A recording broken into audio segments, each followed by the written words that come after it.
കാട മുട്ടയോടെ പൊരിച്ചിരിക്കും. നമ്മുടെ വടക്കഞ്ചേരി തൃപ്തി ഹോട്ടലിൽ പുതിയൊരു ഐറ്റം ഇറക്കിയിട്ടുണ്ട്. അതൊന്ന് പരീക്ഷിച്ച് നോക്കാൻ വേണ്ടിയിട്ട് ഞാൻ അവിടെ നിന്നൊരു പാർസൽ വാങ്ങി. പാർസൽ കയ്യിൽ കിട്ടിയപ്പോൾ തന്നെ നല്ല മണം. വീടെത്താനുള്ള ക്ഷമ ഞങ്ങൾക്ക് ഉണ്ടായിരുന്നില്ല. അതുകൊണ്ട് റോഡ് സൈഡ് തന്നെ ഇരുന്നു. ഇതിനകത്ത് എന്താണെന്ന് ശരിക്കും ഞങ്ങൾക്ക് അറിയില്ല. പൊതി തുറക്കുന്നവരെ എനിക്ക് അവന് ഭയങ്കര ആകാംക്ഷയായിരുന്നു. എന്തോ വറുത്തിട്ടുള്ളൊരു സാധനമാണ്, കാരണം നല്ല ഫ്രൈ ചെയ്ത മണമാണ് വരുന്നത്. തുറന്ന് നോക്കണു, താ മോനെ ഒരു അടിപൊളി ഐറ്റം. എന്താണെന്നറിയോ? കാട ഫ്രൈ. കാര്യം നമ്മുടെ വടക്കഞ്ചേരി ടൗൺ ഒരു 6 തിയേറ്ററൊക്കെയുള്ള ഒരു അടിപൊളി വലിയ ടൗൺ ആണെങ്കിലും ഒരു കാട ഫ്രൈ കിട്ടണം പറഞ്ഞാൽ എവിടെയും കിട്ടില്ല. ഇവരുടെ കാട ഫ്രൈയുടെ പ്രത്യേകത എന്ന് വെച്ച് പറഞ്ഞാൽ അതിൻ്റെ ഉള്ളിൽ മുട്ടയോടെയാണ് അത് പൊരിക്കുന്നത്. കാട മുട്ടയോടെ പൊരിക്കുന്ന ഒരേ ഒരു സ്ഥലം അത് തൃപ്തി ഹോട്ടലാണ്. അവിടെ ആ മസാല അത് എടുത്തു പറയേണ്ട ഒന്നാണ്. അടിപൊളി ടേസ്റ്റ് ആയിരുന്നു. വെൽ കുക്കഡ് ആയിട്ടുള്ള നല്ല അടിപൊളി കാട ഫ്രൈ. കാട ഇറച്ചി കഴിക്കണമെങ്കിൽ ഇതേപോലെ കടിച്ച് വലിച്ച് തിന്നണം.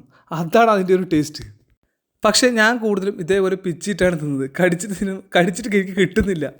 ഒരുപാട് കാട ഫ്രൈ കഴിച്ചിട്ടുണ്ടെങ്കിലും ഇതുപോലെ കാടമുട്ട അതിൻ്റെ ഉള്ളിലേക്ക് തിരികിയിട്ടുള്ള ഒരു കാട ഫ്രൈ ഞാൻ ആദ്യമായിട്ടാണ് കഴിക്കുന്നത്. ഒരു ഷാപ്പിൽ പോലും എനിക്ക് ഇതുപോലത്തെ ഒരു ഐറ്റം കിട്ടിയിട്ടില്ല. അപ്പോൾ ഈ ഒരു കാട ഫ്രൈ അവിടെ എല്ലാ ദിവസവും 1 മണിക്ക് ശേഷം നിങ്ങൾക്ക് കിട്ടുന്നതായിരിക്കും.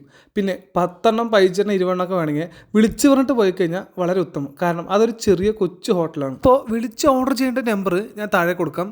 അപ്പോൾ വീണ്ടും കാണാം അടുത്ത വീഡിയോ ആയിട്ട്. Okay, by.